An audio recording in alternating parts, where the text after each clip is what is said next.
Hi guys, welcome to my new YouTube channel BBT horrors. ఈ channel start చేయడానికి main reason మన లైఫ్లో జరిగే రియల్ టైమ్ హారర్ ఎక్స్పీరియన్స్ని షేర్ చేయడానికి. ఇలాంటి రియల్ లైఫ్ ఎక్స్పీరియన్స్ కావాలి అంటే ఛానల్ని సబ్స్క్రైబ్ చేసుకోండి అండ్ కిందన్న బెల్ ఐకాన్ని క్లిక్ చేసి ఇమీడియట్గా నోటిఫికేషన్స్ వస్తాయి. నేను డైలీ అప్లోడ్ చేయడానికి ట్రై చేస్తాను అండ్ మీరు సబ్స్క్రైబ్ చేసుకొని బెల్ ఐకాన్ని క్లిక్ చేస్తే ఇమీడియట్ నోటిఫికేషన్స్ అనేవి మీకు వస్తాయి. సో ఇవాళ మన స్టోరీ ఒక అమ్మాయి లైఫ్లో జరిగిన ఒక రియల్ ఇన్సిడెంట్. తన పేరు రివీల్ చేయను, కానీ తన ఊరు మాత్రం గుడిబండ అనే ఊరు పక్కన ఒక చిన్న పల్లె. అండ్ తన ఇంట్లో అందరూ ముద్దుగా చిట్టి అని పిలుస్తారు. సో బేసిక్గా చిట్టికి ఇప్పుడు 18 సంవత్సరాలు. అండ్ తన కాలేజీకి వెళ్ళాలి అంటే ప్రతిరోజు ఒక శ్మశానాన్ని దాటుకొని అక్కడ నుంచి ఒక రైల్వే స్టేషన్కి వెళ్ళి ఆ రైల్వే స్టేషన్ నుంచి తను రైలు ఎక్కి వెళ్ళాలి. కాకపోతే తనతో పాటు ఎప్పుడు తన స్నేహితులు అందరూ కలిసి వెళ్ళేవాళ్ళు. అండ్ చిట్టికి చాలా పొడవాటి జడ ఉండేది. వీళ్ళ ఫ్రెండ్స్ అందరికంటే కూడా చిట్టి అనే అమ్మాయి చాలా బాగుండేది. సో తను అలా శ్మశానం దాటుకొని వెళ్తుంటే అక్కడ ఎప్పుడు ఎవరో ఒక పిచ్చి అయినా కూర్చొని ఉండేవాడు. అండ్ చిట్టి తన ఫ్రెండ్స్తో పాటు అటువైపుగా ఎప్పుడు వెళ్ళినా సరే తను వేళ్లతో ఏదో సైగలన్నీ చేసి చూపించేవాడంట. బట్ చిట్టి ఏదో పిచ్చతనులే అని చెప్పి తనకి ఇంకా తిండి కూడా పెట్టి మరీ వెళ్ళేదంట.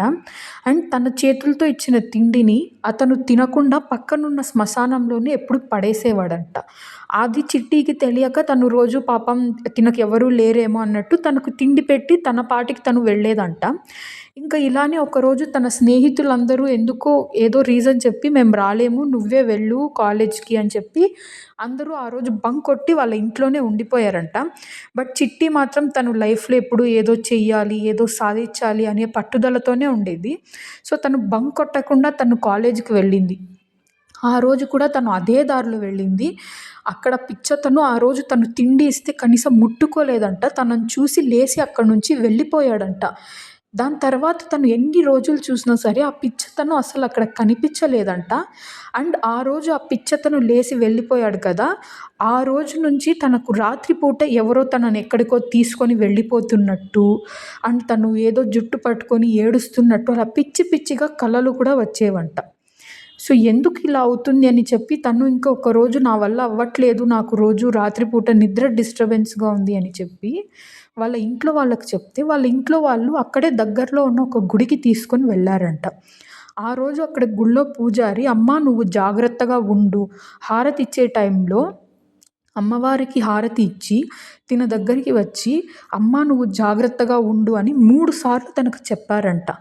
కానీ ఎందుకు చెప్పారో తెలియక తను అదే రోజు రాత్రి పడుకున్నప్పుడు తన మీదకు ఎవరో వచ్చినట్టు, తన మీద ఎవరో కూర్చున్నట్టు ఇలా ఏదేదో తనకు అనిపిస్తుంటే తను లేచి వెళ్ళి వాళ్ళ అమ్మ వాళ్ళకి చెప్తే, ఏం అవ్వదమ్మా, ఇవాళ నువ్వు గుడికి వెళ్ళొచ్చావు కదా, అక్కడ గుడిలోని బండారు ఉంది, నువ్వు తీసి పెట్టుకో అని చెప్పారు.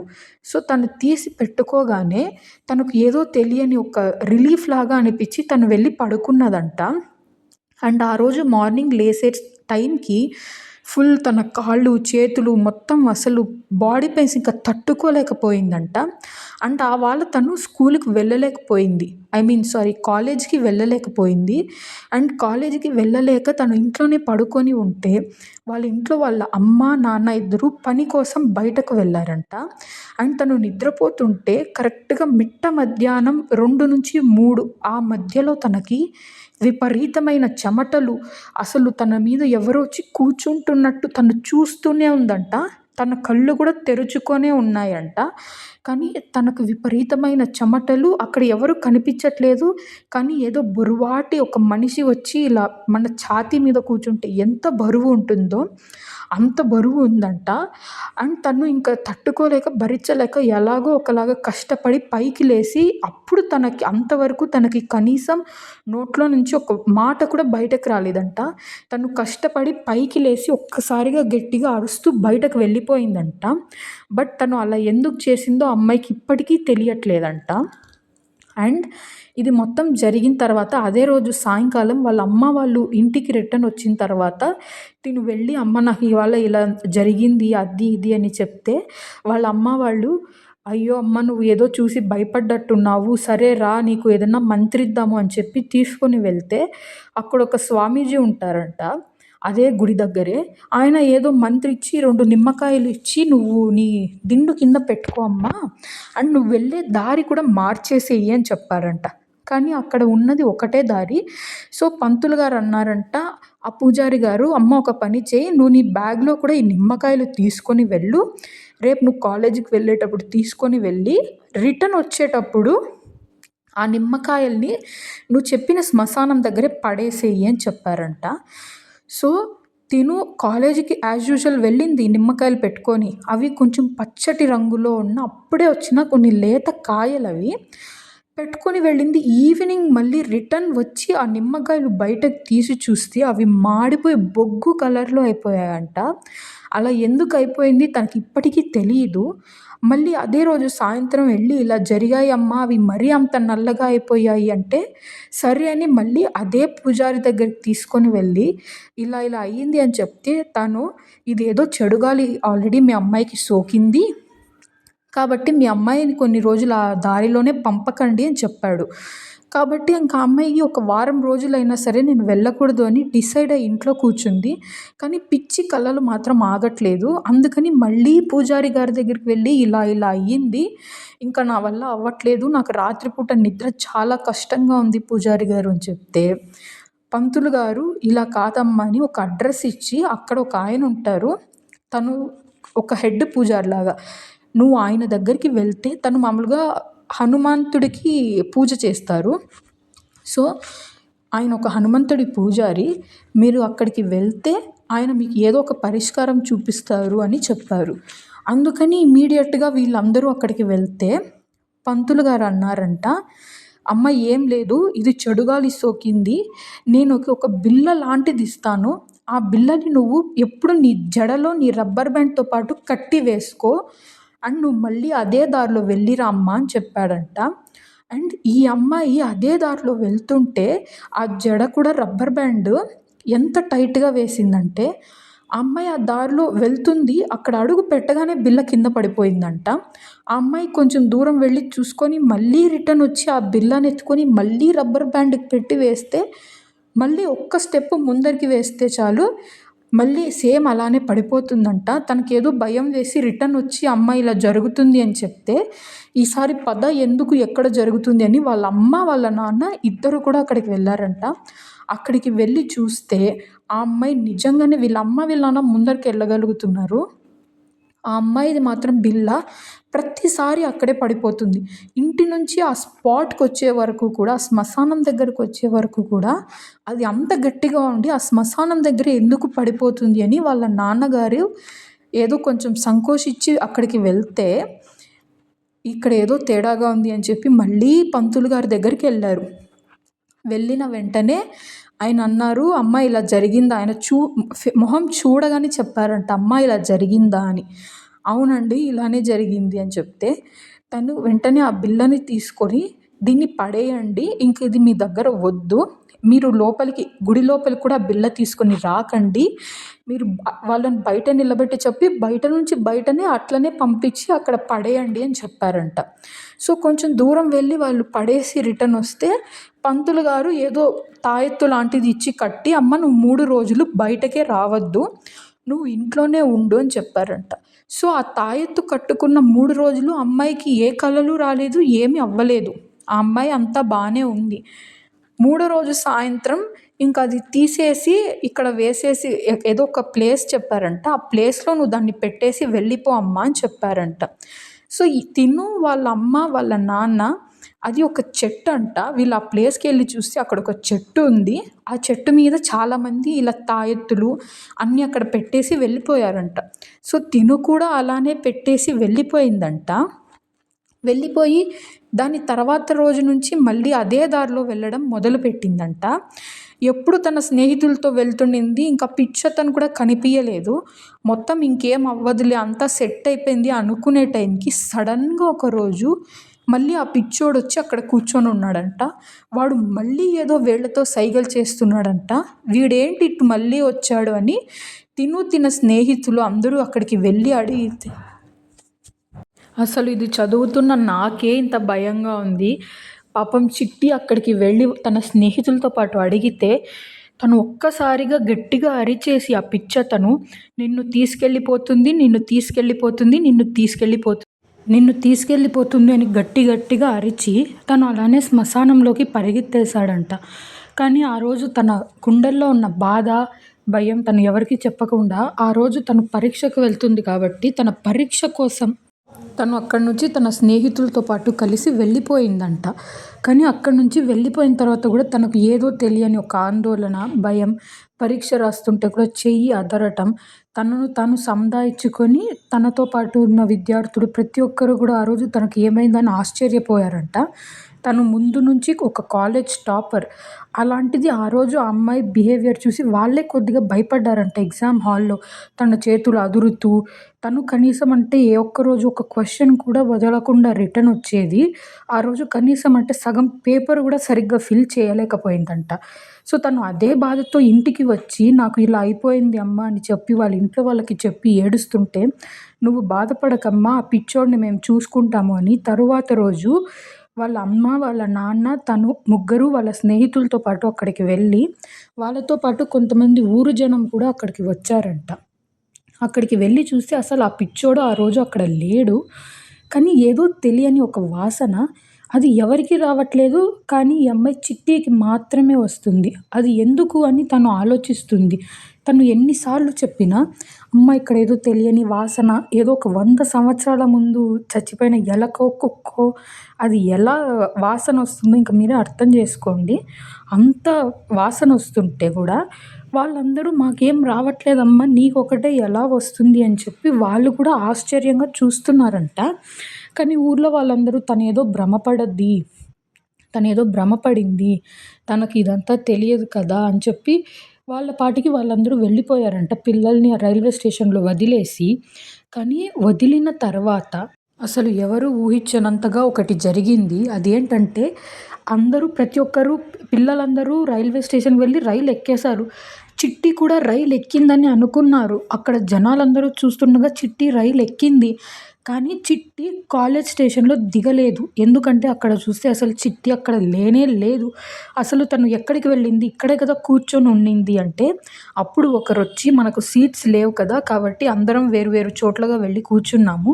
చిట్టి కూడా ఎవరన్నా వచ్చి లేపుంటే అక్కడికి వెళ్ళుంటది" అని మొత్తం వెతికితే తను అసలు ఆ రైల్‌లోనే లేదు.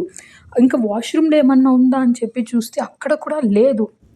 ముందు రైలు ఎక్కగానే చిట్టి కూర్చున్న ప్లేస్‌లో ఒకాయన కూర్చున్నారంట. తనని అడిగితే, "లేరమ్మా, నేనిక్కడికొచ్చేసరికి ఎవరూ లేరు. అందుకే నేనిక్కడ కూర్చున్నాను" అన్నారంట. ఇదేంటిది మరి ఇలా ఎలా, తను అసలు ఎక్కడికి వెళ్ళింది అని టెన్షన్‌తో ఇంకొక పక్క వాళ్ళకి ఎగ్జామ్ లేట్ అయిపోతూ ఉంది. సో, వీళ్ళందరూ కాలేజీకి వెళ్ళి అక్కడ వాళ్ళ మేడమ్ ఉంటారు కదా, ఇన్‌చార్జ్, తనకు చెప్తే తను వెంటనే చిట్టి వాళ్ళ ఇంటికి కాల్ చేసిందంట. "ఏంటండి ఇలా ఇలా జరిగింది" అంటే, వాళ్ళ ఇంట్లో వాళ్ళు ఫుల్ టెన్షన్ పడిపోయి వాళ్ళు కాలేజీకొస్తున్నారంట. కానీ కాలేజీకొచ్చే దారిలో ఒకరు అక్కడ ఎవరో కూర్చొని గట్టిగా ఏడుస్తున్నట్టు వాళ్ళకొక శబ్దం వినిపిచ్చిందంట. చిట్టి వాళ్ళ అమ్మ, నాన్నకి. వాళ్ళ అమ్మ ఒకసారిగా అటు తిరిగి చూసి, ఒక్కసారిగా కంగారు పడి చిట్టి, చిట్టి అని గట్టిగా అరుస్తూ శ్మశానం వైపు పరిగెత్తిందంట. వాళ్ళ అమ్మ ఎందుకలా పరిగెత్తిందని వాళ్ళ నాన్న కూడా అటే పరిగెత్తాడంట. అక్కడికి వెళ్ళి చూస్తే ఒక చెట్టు కింద చిట్టి జుట్టు చేతిలో గట్టిగా పట్టుకొని గట్టిగా ఏడుస్తుందంట. అసలు "నువ్వు ఇక్కడికి ఎలా వచ్చావంటే" తను చెప్పలేకుండా ఉంది. తను ఎంత గట్టిగా ఏడుస్తుందంటే వాళ్ళ అమ్మ వాళ్ళు భయపడిపోయి తనని ఇంటికి అలా అని తను ఏడుస్తున్నా కూడా ఊరికి తీసుకొనొచ్చారంట. తను ఊరికి వస్తున్నా కూడా ఏడుస్తుంది. ఊరి మధ్యలో కూడా ఏడుస్తుంది. ఊరు మొత్తం వచ్చి "ఏం జరిగింది? ఏం జరిగింది?" అని చెప్తే తను చెప్పలేదంట. దాని తర్వాత ఒకరెవరో వెళ్ళి అక్కడున్న పూజారి గారు, అప్పుడు చెప్పాను కదా, ఒక గుడిలో ఒక పూజారి గారి దగ్గరికి వెళ్లారు. అమ్మవారి బండారు ఇచ్చారు అని చెప్పి.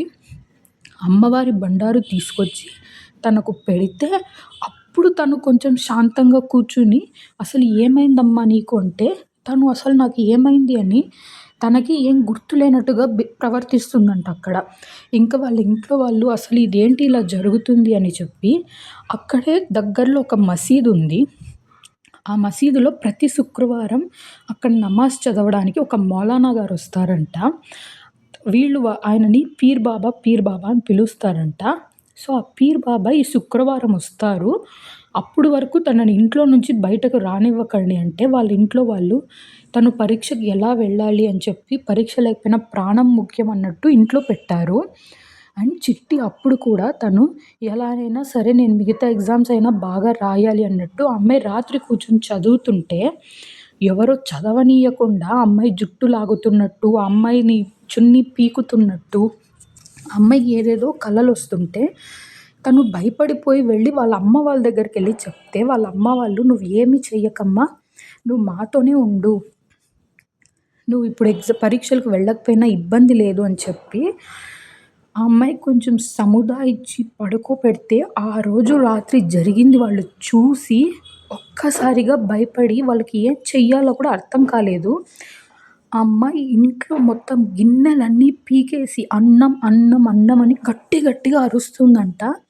అసలు ఏంటిది అన్నం? ఎందుకు నీకు అన్నం అంటే, నాకొక డేక్ష నిండుగా అన్నం కావాలి అని చెప్తుందంట. అసలు డేక్ష నిండుగా అన్నం ఎందుకు అని వాళ్ళమ్మ వాళ్ళు గట్టిగా అరిస్తే, ఆ అమ్మాయి ఒక్కసారిగా బిగ్గరగా అరిచేసిందంట. నాకు అన్నం కానే కావాలి అని. ఆ అమ్మాయి అరిచిన అరుపులకి పక్కింటి వాళ్ళు కూడా ఉలిక్కిపడి లేసారు. అంత గట్టిగా అరిచిందంట. పల్లెల్లో మొత్తం నిశ్శబ్దంగా ఉంటుంది కదా! మరియు ఇల్లులన్నీ గూడా కొంచెం దగ్గరగానే ఉంటాయి. అది వాళ్ళది ఒక చిన్న గుడిసెలాంటి ఇల్లు నిజానికి చెప్పాలంటే. ఆ అమ్మాయి అరిచిన అరుపులకి ఒక్కసారిగా పక్కింట్లో వాళ్ళందరూ లేసి అసలు ఏమైంది అన్నట్టు ఆల్రెడీ ఇంటి ముందరకు కూడా వచ్చేసారంట. వీళ్ళ నాన్నగారు వెళ్ళి, "మా చిట్టి ఎందుకో ఇలా ప్రవర్తిస్తుంది" అంటే వాళ్ళు కూడా భయపడి అక్కడ ఊర్లో ఒక పెద్ద మనిషి లాంటి ఆయన, ఒక పెద్దాయన, "పర్లేదు తనకి మీరు అన్నం పెట్టండి. తనిప్పుడు అడిగింది కదా" అని చెప్పి అన్నం మొత్తం వండించి పెడితే, డేక్ష అన్నము 2 చేతులతో ముద్దలు ముద్దలుగా చేసుకొని తింటుందంట. ఒక డేక్ష అన్నం తినేసింది. వాళ్ళ ఇంట్లో వాళ్ళందరూ ఒక్కసారిగా షాక్ అయిపోయారు. అందరి ముందు అందరూ చూస్తుండగానే అంత అన్నం తినేసింది అని. తర్వాత ఇదేదో చాలా తీవ్రంగా ఉన్నట్టుంది. మనం శుక్రవారం వరకు వెయిట్ చేయకూడదు. ఫ్రైడే వరకు టైం లేదు. ఇంకా 2 రోజుల వరకు కూడా అని చెప్పి, ఎవరో వెళ్ళి అదే పీర్ బాబాని వాళ్ళకి తెలుసు కాబట్టి వెళ్ళి తీసుకొనొచ్చారంట. రాత్రికి రాత్రి వాళ్ళ ఇంటి ముందర ఆ అమ్మాయిని కూర్చోబెట్టి పీర్ బాబా వస్తే, ఆ అమ్మాయిని అసలు "ఎవరు నువ్వు? ఎందుకు నువ్వు ఇలా చేస్తున్నావు?" అంటే తను ఒక్కసారిగా "నా పేరు సంధ్య. నేను ఇప్పటికి చచ్చిపోయి 30 ఏళ్ళయింది. చచ్చిపోయిన నాటికి నా వయసు 18 ఏళ్ళు. ఈరోజు ఈ అమ్మాయికి కూడా 18 ఏళ్ళు. నేను చచ్చిపోవడానికి రీజన్ మాత్రము ఒక అబ్బాయి. ఆ అబ్బాయి నేను ప్రేమించాను. కానీ నేను అందంగా లేను అని చెప్పి నన్ను ఇలా చంపేశాడు" అని తను చెప్పిందంట. చంపడం ఏంటి అంటే, నన్ను మానసికంగా క్షోభ పెట్టి, పెట్టి, పెట్టి నా అంతట నేను ఉరి వేసుకున్నాను. వాడు మాత్రం ఇంకొక పెళ్లి చేసుకొని చాలా సంతోషంగా ఉన్నాడు అని చెప్పడంతో ఒక్కసారిగా అందరూ షాక్ అయ్యి, "అసలు ఏ అబ్బాయి గురించి మాట్లాడుతున్నావమ్మా? ఎవరు నువ్వు? ఎందుకు ఇలా చేస్తున్నావు?" అంటే తనసలు నోరే బయట తెరవట్లేదంట. ఒక్కసారి అడగగానే ఇన్ని డీటెయిల్స్ చెప్పి, "ఇప్పుడెందుకు నోరు మూసుకున్నావు?" అంటే, "ఆ అబ్బాయి మీ మధ్యలోనే ఉన్నాడు" అని ఒక్క మాట చెప్పి గట్టిగా నవ్వుతుందంట. అసలు ఎవరు ఆ అబ్బాయి అని చెప్పి వాళ్ళందరూ చూస్తుంటే, ప్రతి ఒక్కరు ఆలోచిస్తూ అసలు ఎవరు నువ్వు? ఎందుకిలా చేస్తున్నావు? ఎక్కడున్నాడు ఆ అబ్బాయి? అసలు నీ వయసెంత? అంటే, "నేను గనుక బతికుంటే ఇవాల్టికి నాకు 48 సంవత్సరాలుండేవి. కానీ నేను చనిపోయి 30 ఏళ్ళవుతుంది. నేను చనిపోయే నాటికి నాకు 18 ఏళ్ళు. ఈరోజు ఈ అమ్మాయికి 18 ఏళ్ళు. కాబట్టి నేను ఈ అమ్మాయిని ఎంచుకున్నాను" అని చెప్పిందంట. అక్కడ అందరూ షాక్ అయిపోయి, "అసలు ఎంచుకోవడం ఏంటి? ఎవరు నువ్వు? ఎందుకిలా చేస్తున్నావు? మాకేం అర్థం కావట్లేదు" అంటే ఒక్కసారిగా పీర్ బాబా ఊర్లో అందరిని, "వద్దమ్మా మీరు గమ్మునుండండి. ఏదున్నా సరే ఇంక నేనే మాట్లాడతాను" అని చెప్పి, తరువాత ఆయన అడిగిన ప్రశ్నలకు తను ఇచ్చిన సమాధానాలకు అందరూ ఒక్క సెకండ్‌లో షాక్ అయిపోయారు. అసలు ఇంక ముందరికి ఏం జరిగింది? ఎలా జరిగింది అన్నీ తెలుసుకోవాలనుకుంటే పార్ట్ 2 కోసం వెయిట్ చేయండి. అది కూడా రేపు అప్‌లోడ్ చేస్తాను.